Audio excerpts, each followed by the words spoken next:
हमारी एक तरफ है हॉर्न स्टार्टर जो मेगा इवॉल्व हो चुके हैं और हमारी दूसरी तरफ है कैंटो स्टार्टर, वो भी मेगा इवॉल्व हैं। तो आज हम इन दोनों की बैटल देखेंगे कि कौन ज़्यादा powerful mega evolve starter Pokemon है। हेलो गाइस, मैं आपका स्वागत करता हूँ पोकेमोन जी की कमाल की वीडियो में। इस वीडियो में आप जानेंगे कैंटो स्टार्टर ज़्यादा पावरफुल है या फिर हॉर्न स्टार्टर ज़्यादा पावरफुल है। अगर वो मेगा इवॉल्व हो जाते हैं तो ये बैटल होगी 1v1 और 3on3, तो वीडियो को एंड तक जरूर देखना। तो कैंटो की तरफ से आ रहा है वेनासोर, जिसकी स्टैट है 625, जिसमें स्पीड और एचपी काफ़ी कम है और सब बहुत बढ़िया है। और इसके पास थिक फैट एबिलिटी है, जिसके कारण इस पर फायर और आइस टाइप मूव असर नहीं करेंगे, जिससे इस पर 2 तरह के मूव सुपर इफेक्टिव रहेंगे और 5 तरह के रेजिस्ट, जो काफ़ी कमाल की बात है। और इसके मूव सेट है solar beam, double edge, petal dance और वाइन विप। इनका दूसरा पोकेमोन है चार्जहार्ड, जो चार्जहार्ड एक्स बन सकता है। और इसकी एबिलिटी होगी टफ क्लो, जिससे इसके फिजिकल मूव जो डायरेक्ट डैमेज देंगे वो ज़्यादा डैमेजेबल होंगे। और इस पर 3 तरह के मूव सुपर इफेक्टिव है, तो 5 तरह के रेजिस्ट। और इसके मूव सेट है एयर स्लैश, ड्रैगन क्लो, इन्फर्नो और फ्लेयर ब्लिट्स, जैसे कुछ बहुत ज़्यादा पावरफुल मूव भी है। वैसे भी चार्जहार्ड से उम्मीद नहीं करेंगे तो किससे उम्मीद करेंगे कि वो ज़्यादा ताकतवर मूव रखेगा कि नहीं। और इनका थर्ड पोकेमोन है ब्लास्टोइस, जिसकी एबिलिटी है मेगा लॉन्चर, जिससे ओरा और पल्स वाले जो भी मूव होते हैं वो 50% ज़्यादा डैमेज देंगे। और इस पर 2 तरह के मूव सुपर इफेक्टिव है, तो 4 तरह के रेजिस्ट है। और इसके मूव सेट है water pulse, hydro pump, skull bash और फ्लैश कैनन। और इसके स्टैट में सबसे कम इसकी स्पीड है, लेकिन स्पेशल अटैक और डिफेंस दोनों जो बहुत ज़्यादा कमाल के है, जिससे ये काफ़ी डिफेंसिव और ऑफेंसिव पोकेमोन भी बन जाता है। इनके अपोनेंट है हॉर्न स्टार्टर, जिसमें सबसे पहला पोकेमोन है सेप्टाइल, जिसकी एबिलिटी है लाइटनिंग रोड, जिससे कोई भी इलेक्ट्रिक टाइप मूव कहीं भी मारे तो इसके आके लगेगा। और ये इलेक्ट्रिक टाइप पे इम्यून भी है, जिससे ये काफ़ी ज़्यादा एडवांटेज वाला पोकेमोन बन जाएगा, क्योंकि इलेक्ट्रिक टाइप मूव लगते ही इसके स्पेशल अटैक और ज़्यादा इंक्रीज़ हो जाएंगे। लेकिन देखिए स्टैट में इसके स्पेशल अटैक कितने ज़्यादा इंक्रीज़ पहले से ही हैं, तो फिर ये बहुत ज़्यादा पावरफुल पोकेमोन होने वाला है। उसकी स्पीड तो यार लाजवाब है भाई, क्या बताऊँ।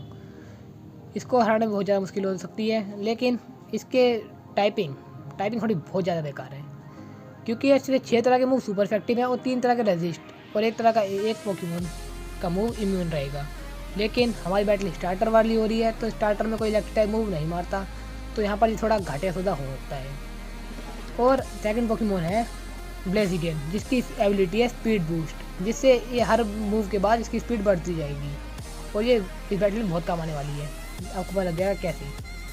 और उसके बाद 4 तरह के मूव सुपर इफेक्टिव है, तो 6 तरह के मूव पे रजिस्ट रहेगा ये। और इसके मूव सेट है brave bird, flare blitz, blaze kick और एलेस। और इनका आखिरी पोकेमोन स्वाम्पर्ट, ये सबसे ज़्यादा स्लो पोकेमोन है। ये इतना स्लो पोकेमोन है कि इसकी स्पीड सिर्फ 70 है, लेकिन इसके फिजिकल अटैक काफ़ी अच्छी है। लेकिन इसकी एबिलिटी जो है वो इसकी स्पीड को पूरा भर देगी, जो है स्विफ्ट स्विम, जिससे इसकी स्पीड बारिश में बहुत ज़्यादा हो जाएगी, बहुत ज़्यादा क्या दुगनी हो जाएगी लगभग। और इस पर एक ही तरह का मूव सुपर इफेक्टिव है, वो 4 टाइम सुपर इफेक्टिव है, लेकिन 1 पे इम्यून भी है और 4 पे रेजिस्ट, जिससे इसकी टाइपिंग बहुत ज़्यादा कमाल की बन जाती है। और इसके मूव सेट है अर्थक्विक, हैमर आर्म, सर्फ और हाइड्रो पम्प। इसको मैंने रेन डांस मूव नहीं दिया है, क्योंकि रेन डांस मूव दे दूंगा तो फिर ब्लेजिगन कमज़ोर पड़ जाएगा। जो इसका पार्टनर है चार्जहार्ड कमज़ोर पड़ता है, तो कोई बात नहीं, पड़ने दो। लेकिन अपने पार्टनर को कमज़ोर करके ये नहीं जीतना चाहेगा, इसलिए मौसम पे कोई इफेक्ट नहीं पड़ेगा। तो पहली बैटल होती है वेनासोर वर्सेस सेप्टाइल के बीच में। तो एबिलिटी की बात की जाए तो एबिलिटी वेनासोर की बहुत ज़्यादा अच्छी है, क्योंकि वो 2 टाइपिंग जो उसके पास सुपर इफेक्टिव रहेगी उसको नॉर्मल कर देगी, बल्कि टाइपिंग चेंज बिल्कुल नहीं हुई तब भी। वहाँ सेप्टाइल उसे इलेक्ट्रिक टाइप मिलेंगे मूव, तब जाके वो पावरफुल बनेगा और ज़्यादा। लेकिन हमारा बैटल इलेक्ट्रिक टाइप पोकेमोन से नहीं हो रहा, तो यहाँ पर एबिलिटी वेनासोर की ज़्यादा अच्छी है, क्योंकि फायर टाइप मूव तो भाई कहीं भी आ सकते हैं ब्लेजिगन के, इसलिए वेनासोर ज़्यादा अच्छा पोकेमोन यहाँ पर रहेगा। और मूव सेट की बात भी कर ली जाए तो मूव सेट में भी वेनासोर ज़्यादा पावरफुल है, क्योंकि इसके पेटल डांस और सोलर बीम जैसे कमाल की मूव है, जो बहुत ज़्यादा पावरफुल मूव है। वहीं पर उसके पास वैरायटी ज़्यादा है, क्योंकि 3 तरह के मूव हैं और एक्सीजर उस पर थोड़ा बहुत इफेक्ट कर सकता है, लेकिन इतना भी नहीं कर सकता जितना वेनासोर के मूव जैसे पेटल डांस या डबल एज, जो बहुत ज़्यादा पावरफुल मूव है, सेप्टाइल को एक में चिट कर सकते हैं। तो पहला पॉइंट मिलता है वेनासोर को पूरी तरीके से। सेकंड बैटल होगी स्वाम्पर्ट वर्सेस ब्लास्टोइस के बीच में। तो यहाँ पर हालात बदल जाएंगी, क्योंकि यहाँ पर एबिलिटी माना फिर से अच्छी एबिलिटी है, बहुत ज़्यादा अच्छी है बट मेगा लॉन्चर से, लेकिन यहाँ पर भी मौसम का वही दिक्कत है के मौसम में फेरबदल नहीं कर सकते, जिसकी वजह से मेगा लॉन्चर ज़्यादा अच्छी एबिलिटी हो जाएगी, क्योंकि उसका एक वाटर पल्स जैसा मूव है जो उसकी पावर बढ़ जाएगी उसकी एबिलिटी की वजह से, और स्विफ्ट स्विम यहाँ पर कोई काम नहीं कर सकती। लेकिन टाइपिंग उसकी अच्छी होने से और अर्थक्वेक और हैमर आर्म जैसे कुछ कमाल के मूव होने की वजह से यहाँ स्वाम्पर्ट जीत जाता है। तो यहाँ दोनों के 1-1 पॉइंट आ चुके हैं। अब फाइनल बैटल होगी ब्लेजिगन वर्सेस चाइज़ार्ड के बीच में। दोनों फायर टाइप कमाल के पोकेमोन हैं और इन दोनों की बैटल में चाइज़ार्ड जीत जाएगा। क्यों? क्योंकि उसके पास 3 वैरायटी वाले मूव हैं और वहीं ब्लेजिगन के पास सिर्फ 2 वैरायटी के मूव हैं, फायर और फ्लाइंग। इसलिए मूव सेट तो बहुत ज़्यादा अच्छे हैं। और एबिलिटी की बात की जाए तो स्पीड बूस्ट जो काफ़ी कमाल की एबिलिटी है, जिससे वो इस बैटल में बहुत ज़्यादा काम करेगी, क्योंकि एक मूव मारने के बाद अगर वो टिक जाता है तो बहुत ज़्यादा फास्ट हो जाएगा वो भी। लेकिन यहाँ पर चाइज़ार्ड के पास टफ क्लो एबिलिटी है। अगर जिसका एक भी मूव एयर स्लैश या ड्रैगन क्लो पड़ जाता है तो फिर मेरे को लगता है ब्लेजिगन भी हक्का बक्का हो जाएगा बहुत ज़्यादा। मान लो वही फ्लैश के आगे सुपरमैन आ जाए तो कौन जीतेगा, वही बात पड़ जाएगी। लेकिन तब भी यार एबिलिटी की बात ना करें और इनकी टाइपिंग बहुत ज़्यादा ही इक्वल रहेगी, क्योंकि वो 3 पे सुपर इफेक्टिव है तो 5 पे रेजिस्ट है, तो वहीं पर वो ब्लेजिगन 4 पे सुपर इफेक्टिव है तो 6 पे रेजिस्ट भी है। तो इन दोनों का मैच 1v1 में ड्रॉ हो जाता है, यानी कि इक्वल माने जाए तो दोनों को 0 पॉइंट मिल जाते हैं, यानी कि टोटल पॉइंट हो जाते हैं दोनों तरफ 1-1। तो अब टीम बैटल डिसाइड करेगी इनका फ्यूचर, यानी कि विजेता कौन है। तो 6 पोकेमॉन रिंग में आ चुके हैं। तो सबसे पहले मूव मारेगा सेप्टाइल, क्योंकि स्पीड सबसे ही ज़्यादा है। तो उसका पहला मूव होगा लीफ ब्लेड, जो सीधा ब्लास्टोइज से मारेगा। लेकिन ब्लास्टोइज के आगे वेरासोर आ जाता है, जिसकी वजह से वो मूव सह सकता है और वेरासोर वहाँ खड़ा है अभी भी। अब अगला मूव मारेगा चाइज़ार्ड, और चाइज़ार्ड ने मारा हैगा एयर स्लैश, वो भी सीधा ब्लेजिगन के ऊपर। और ब्लेजिगन एक फायर और फाइटिंग टाइप है, इसलिए उस पर सुपर इफेक्टिव रहेगा और जैसे वो लगने वाला है। लेकिन सेप्टाइल जिसकी स्पीड ज़्यादा तेज़ है, उसकी वजह से वो दोबारा वहाँ पर आ जाएगा और ब्लेजिगन को धक्का देने के बाद वो लीफ ब्लेड मारना चाहेगा। लेकिन लीफ ब्लेड चमकाने में टाइम लग जाएगा, क्योंकि उसने अभी एक मूव मारा है, जिसकी वजह से उसको एयर स्लैश लग जाता है और वो थोड़ी देर के लिए घायल हो जाता है। अब अगला मूव मारता है ब्लेजिगन। ब्लेजिगन वेरासोर के ऊपर सीधा मूव मारने वाला हैगा, और वो भी ब्लेज किक, जिससे वो केओ भी हो सकता है।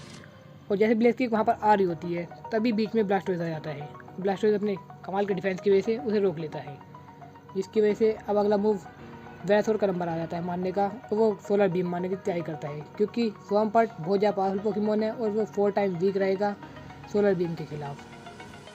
तो अगला मूव मारता हैगा ब्लास्टोइज, जिसका मूव है वाटर पल्स, जो बहुत ज़्यादा पावरफुल रहेगा और वो सीधा ब्लेजिगन के लगता है। ब्लेजिगन अपने आप को कवच बना के रोकने की कोशिश करता है, लेकिन वो सीधा लग जाता है और ब्लेजिगन बहुत ज़्यादा दूर जाके गिरता है। और तभी आखिरी में मारता है स्वाम्पर्ट अपना मूव, जो है अर्थक्वेक। अर्थक्वेक बहुत ज़्यादा पावरफुल मूव रहेगा, जिसकी वजह से चाइज़ार्ड को छोड़ के इन दोनों को डैमेज होने वाला है। लेकिन तभी वेरासोर उसको उछाल देता है कि सारा डैमेज वो खुद ले ले। ब्लास्टोइज को उछाल देता है और वेरासोर के ऊपर लगता हैगा, तो फिर उस पर ज़्यादा असर नहीं करता, क्योंकि ground type move grass type पे असर नहीं करेंगे ज़्यादा, जिससे उसको नॉर्मल डैमेज होता है। लेकिन वेरासोर का सोलर बीम अभी चार्ज हो रहा है और वो सेप्टाइल देख लेता है, और सेप्टाइल बड़ी तेज़ी से जाता हैगा उसके पास। लेकिन चाइज़ार्ड बीच में आ जाता है और वो ड्रैगन क्लो मारता है। सेप्टाइल से डोज करता है, लेकिन चाइज़ार्ड उसका पीछा नहीं कर छोड़ता और दोनों की लड़ाई दोबारा स्टार्ट हो चुकी है। वहाँ पर वो दोनों एक दूसरे लड़ रहे होते हैं, और दूसरी तरफ ब्लेजिगन, जिसकी स्पीड अब तेज़ हो चुकी है, मगर वो अभी घायल हैगा, जिसकी वजह से उसको टाइम लग जाएगा आने में। तो अब अगला मूव ब्लेजिगन मारेगा, क्योंकि वो उठ चुका है। उसके अगला मूव है ब्रेव बर्ड, जो सीधा वेरासोर का खेल ख़त्म कर सकता है, और वो ब्रेव बर्ड मारने जा चुका है। लेकिन तभी ब्लास्टोइज दोबारा बीच में आ जाता हैगा और अपना मूव दोबारा खा लेता हैगा। अब उसके पास मूव खाने के बाद वो पहले भी एक ब्लेज किक खा चुका है, और अब ब्रेव बर्ड जैसे नॉर्मल मूव खाने के बाद वो बहुत ज़्यादा घायल हो चुका है। लेकिन वेरासोर ने अब क्या चार्ज कर लिया पूरा सोलर बीम, और अब सबसे पहले मूव वही मारेगा ब्लेजिगन के बाद। तो वो सोलर बीम मारता है स्वाम्पर्ट पे। स्वाम्पर्ट अपने को रोकने के लिए सर्फ मारता है, लेकिन सर्फ को वो चीरते हुए जाता है और सीधा लगता है स्वाम्पर्ट के, और स्वाम्पर्ट एक में ही केओ हो जाता है। तभी ब्लेजिगन को बहुत ज़्यादा गुस्सा आ चुका है और उसकी स्पीड बहुत ज़्यादा तेज़ हो चुकी है। तो सेप्टाइल के बाद अब सीधा ब्लेजिगन ही मूव मारेगा। वहाँ सेप्टाइल अपना लीफ ब्लेड मारता है दोबारा से चाइज़ार्ड को, और उसको लगता है, लेकिन ज़्यादा डैमेज नहीं दे पाता। लेकिन अब ब्लेजिगन मारता है ब्रेव बर्ड दोबारा से, उसको मारा बहुत ज़्यादा डैमेज हो चुका है। और लेकिन स्पीड बूस्ट एबिलिटी की वजह से ब्रेव बर्ड बहुत ज़्यादा तेज़ी से आता है और वेरासोर में लग जाता है। जिससे दोनों की पावर जाती है और दोनों ही नॉकआउट हो जाते हैं। वहाँ ब्लास्टोइज अभी भी उठ नहीं पा रहा हैगा क्योंकि वो काफ़ी ज़्यादा घायल हो चुका है। वहाँ सेप्टाइल और चार्जर की लड़ाई स्टार्ट हो चुकी है अभी भी, और दोनों एक दूसरे को मूव मार रहे होते हैं और डोज कर रहे होते हैं, क्योंकि चार्जर मूव तो मारता है लेकिन सेप्टाइल अपनी स्पीड की वजह से डोज कर लेता है। और तभी वहीं पर ब्लास्टोइज स्कल बैश ले जाता है और सीधा मारता है उसके पीठ पर, लेकिन तभी सेप्टाइल इतनी स्पीड से हट जाता है और चार्जर के लगने वाला होता है। तो चार्जर का जो ड्रैगन क्लो होता है वो उसके लग जाता है और दोनों ही बहुत ज़्यादा दूर जाके गिरते हैं। लेकिन ब्लास्टोइज अब काफ़ी ज़्यादा थक चुका था, सेप्टाइल ज़्यादा टक्कर नहीं दे पा रहा था चार्जर को, इसलिए चार्जर अभी भी टिक सकता है, लेकिन ब्लास्टोइज यहाँ नॉकआउट हो चुका है क्योंकि वो बहुत ज़्यादा घायल हो चुका था पहले ही। तो अब इन दोनों की बैटल आखिरी में बहुत ज़्यादा पीक पे आ चुकी है। सेप्टाइल को पता है कि वो कुछ भी मारे उसको ज़्यादा असर नहीं करेगा और चार्जर कुछ भी मारे तो उसको असर करेगा, तो दोनों ही डुअल चॉप और ड्रैगन क्लो मारते हैं।